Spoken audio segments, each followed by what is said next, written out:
Jan, det er forår, skuddene er sprunget ud, og vi står midt ude i naturen. Hvad gør en god snaps på den her tid af året? Der er så mange at tage fat i.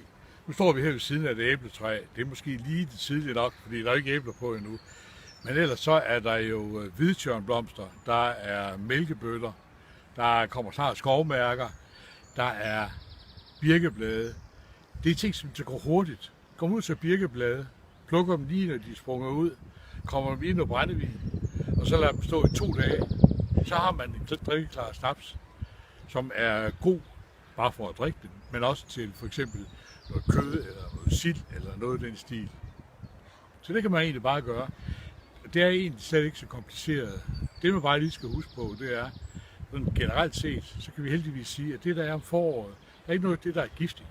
Det kommer først senere hen, og så kan vi jo altid snakke om det, hvis vi skal det. Og sådan et træ, som vi har stående her i baggrunden med de skud, der er på det, hvilken smag vil det give, hvis vi brugte dem?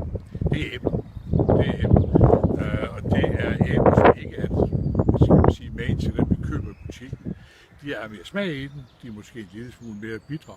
Men den bitterhed, den forsvinder, når den kommer i alkohol og har stået og trukket i et par måneder gerne. Og den bliver bedre af bekendt. Meget bedre.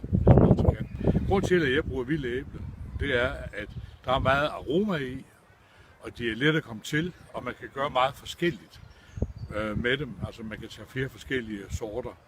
Og det synes jeg jo egentlig, at det er lidt super, at man også kan prøve sig frem med nogle nye ting.